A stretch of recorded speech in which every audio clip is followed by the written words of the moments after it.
Happy morning, children. We are learning chapter 2, classical genetics. In that chapter, we have already learned about the Mendelism and the experiments done by Mendel, that is monohybrid cross, dihybrid cross, trihybrid cross, and the laws of inheritance proposed by Mendel.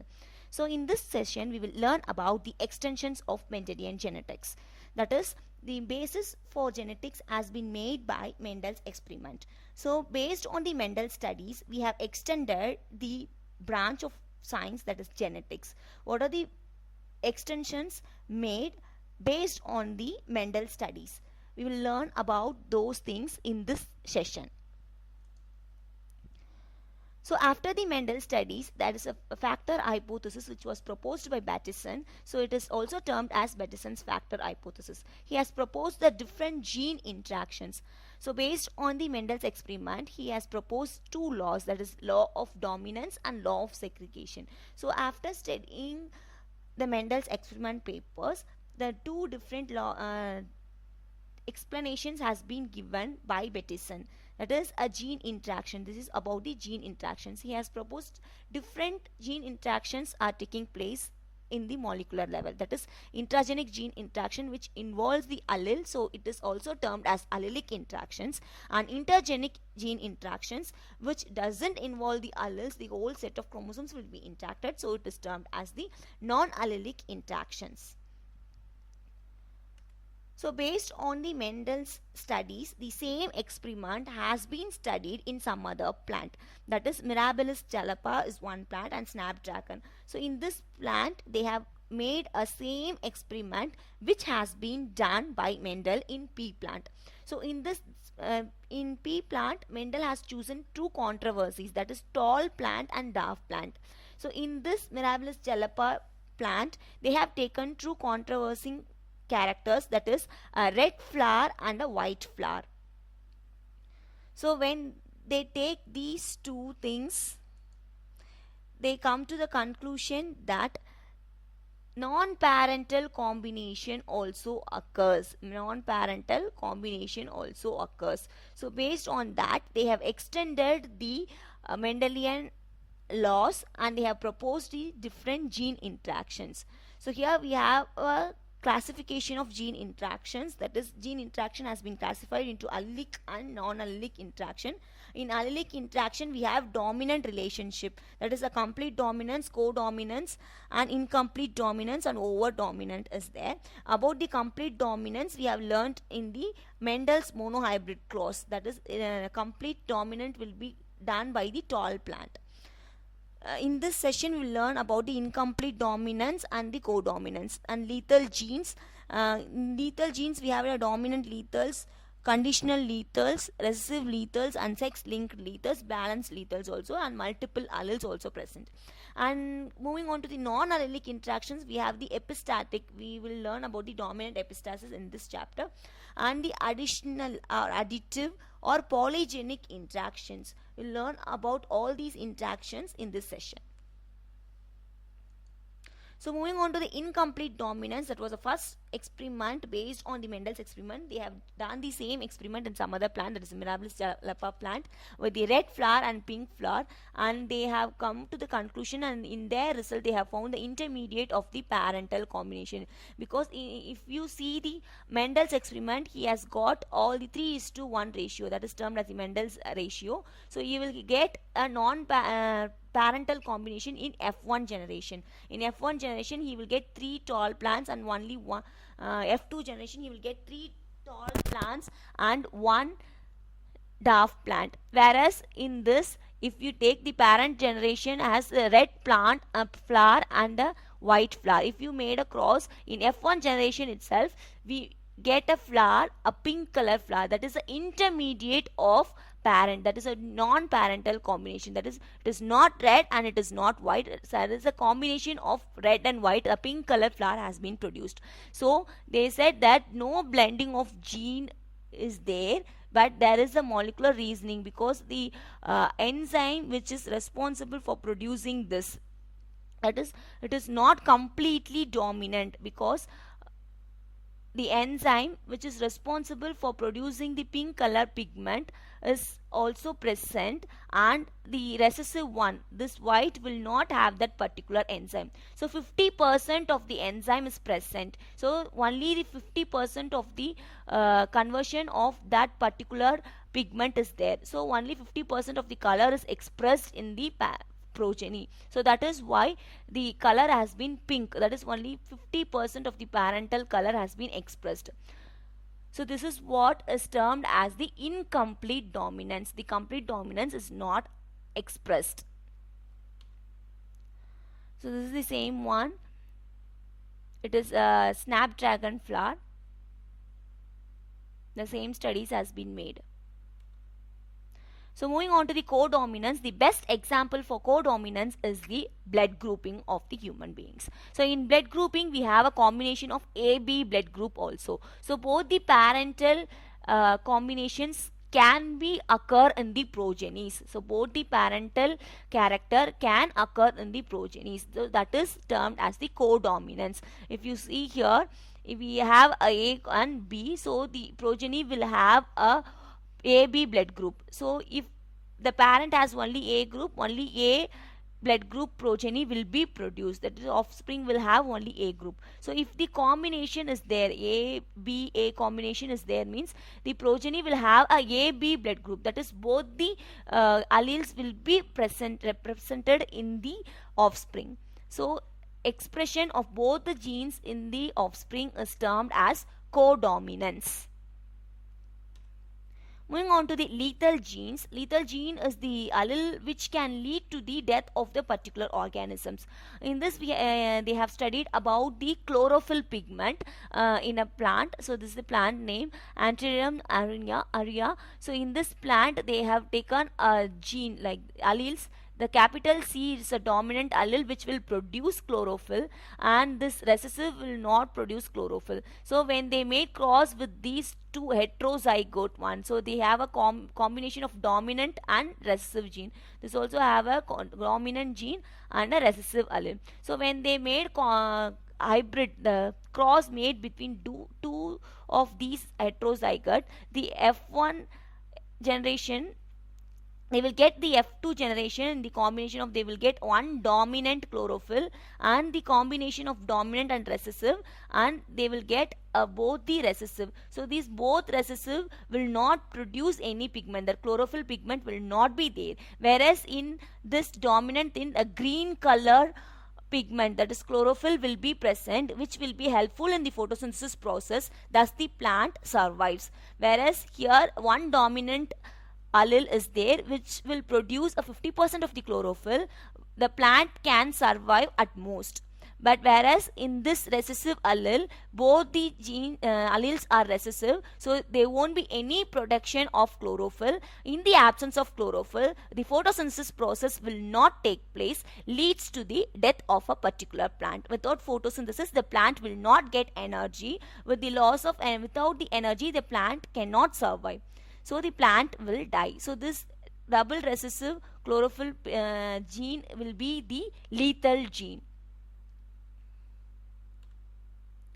Moving on to the next concept, that is pleiotropy. Pleiotropy means a single gene will have a control over the multiple characters. A single gene will control the multiple characters, that is termed as a pleiotropy. So this, they have taken studies in the pea plant with the purple flowers, brown seeds and dark spot, and they have made cross with these three characters with the controversing character, that is white flower, light colored seeds and no spot on the leaf axil. When they made cross between these two characters, no blending of characters has been produced as a result. So the flower color, the seed color and the leaf axil spot all were inherited together. So from this experiment, they have come to a conclusion that all these three characters has been controlled by a single gene. If a single gene is not expressed, all these three characters will be a defective one. So if the gene is expressed, all these three characters will be expressed together. So the best example in human being is a sickle cell anemia. So moving on to the dominant epistasis, this is the non-allelic interaction. So they have made studies about the dominant epistasis in a summer squash fruit. So they have taken a white color fruit and the yellow color fruit. So they have taken allic genes like this, the capital W and small g, which this capital W is representing a dominant white fruit, and when it is a capital G, it represents the yellow color fruit. So when they have taken a parent generation like this, the gamete will be produced the combination of dominant and recessive one, here also like the same way. So the F1 generation will be self-crossed. The combination of these two will be self-crossed. So here we have a Punnett square which shows the different combinations of possible combinations of the offsprings. So here we will get all white plant and only 3 yellow color fruit and only 1 green color fruit, which is not a characteristics of the parental one. So this green color is not a characteristics of the parental generation, but it has been expressed in the F2 generation. So this is how this dominant epistatus has been explained.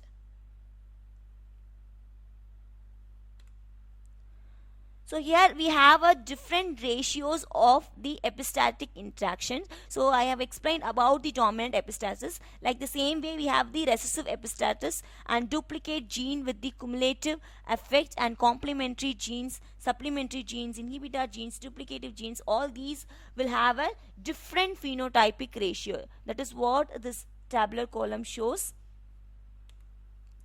Moving on to the polygenic inheritance. So polygenic inheritance is directly opposite to the pleiotropy. Pleiotropy, a single gene will have a control over a multiple character. Here the multiple genes will involve in a single character. So here they have made studies in a wheat kernel color, that each grain of a wheat, the color will be there, no? So that wheat kernel color has been taken for the studies. The R gene, this capital R gene, represents the color of the wheat kernel. So if 4 R genes, 4 alleles are present, means it will produce a dark red color, and according to how many R genes are present, the color degrades. So here we have a expression of that particular polygenic inheritance. So the parental will have a full red kernel color, and here we have a white kernel, white wheat kernel. If we made cross between these two, in the F1 generation we will get a medium red color. In F2 generation, if we made crosses like this, we will get a different combinations of red color. That is a dark red, a medium dark red, a medium red, light red color, and a white color. So we will get a different combination of red colors in the F2 generations. So if we, this is how these wheat kernel color, so this is the red color and this is the white color, the medium red color has been produced. In F2 generation, this is the ratio has been produced. So 63 different shades of red and only 1 white progeny has been produced in the F2 generation. So if we make a graph with this different red color shades, we will get a bell shaped graph. So here the graph shows, so this is the dark red color, we have the different shades of red. So here we have a bell shaped graph. So here it shows the wheat kernel picture from the dark red color to the white color. We have the different shades of the wheat kernel color. Moving on to the extra chromosomal inheritance, that is, so far as we have learnt about the inheritance which has taken place in the nuclear level, that is inside the nucleus, in the chromosomes the genes are present. The chromosomal genes has been studied so far as now. So there are some genes which is also present in the other cellular organisms like chloroplast and mitochondria also have their own genetic material. The DNA is also present in mitochondrial DNA, you might have learned. So those cytoplasmic organelles, if they carry a genetic material and inheritance happens through those organelles, genetic material, means it is termed as the cytoplasmic inheritance or extranuclear inheritance. So we will learn about the chloroplast inheritance and mitochondrial inheritance in this session. So this is the diagrammatic representation of the chloroplast inheritance. So this chloroplast will express the different colors of the leaves. So this chloroplast will have a white, here no color in the leaf, here we have a dark colored leaf, when they made cross with these two, okay, when they make cross with these two, they have produced the dark green color leaf.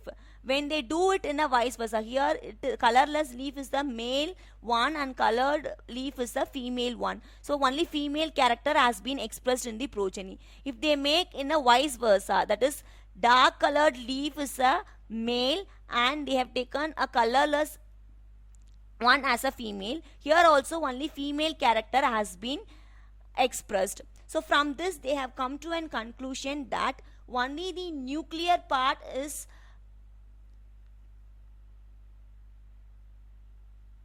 from this they have come to a conclusion that only a nuclear part has been inherited from the male partner and the cytoplasmic organelles or cytoplasmic materials has been inherited from the mothers, that is a female partner. Female partner contribute to the cytoplasmic matter and the nuclear matter has been contributed by the male partner. From this studies it has been concluded. Moving on to the mitochondrial inheritance. In mitochondrial inheritance also they have male and female, the cytoplasmic, they have a normal and sterile cross. A gene for the normal one and a gene for the sterile one has been present in the mitochondrial DNA. So the male will be a sterile plant if they make cross with this. So because the female character has been expressed. So if they take a sterile male and a normal, this cross is not possible as the male is sterile one. So here this is the diagrammatic expression of how these mitochondrial inheritance has been explained. So here we have the different chloroplasts, all the chloroplasts, the variegated leaf is there and green chloroplast will not be present. In this nucleus will close the chloroplast and all green chloroplasts will be present. This is the chloroplast inheritance, the diagrammatic view. This is how the dark colored leaf and the light colored leaf as we have seen in the previous picture, this picture. So this also explains the same thing. Moving on to the last concept of this chapter, that is the atavism. So atavism is the reappearance of a particular character which has been lost during the evolution process.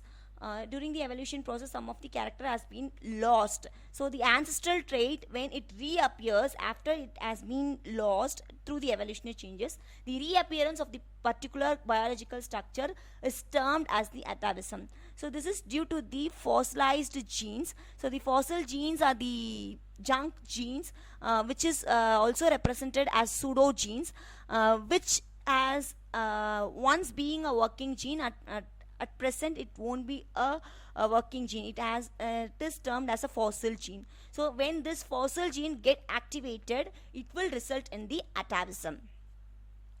So we have completed chapter 2, classical genetics. In this session we have learnt about the different gene interactions, cytoplasmic inheritance and atavism.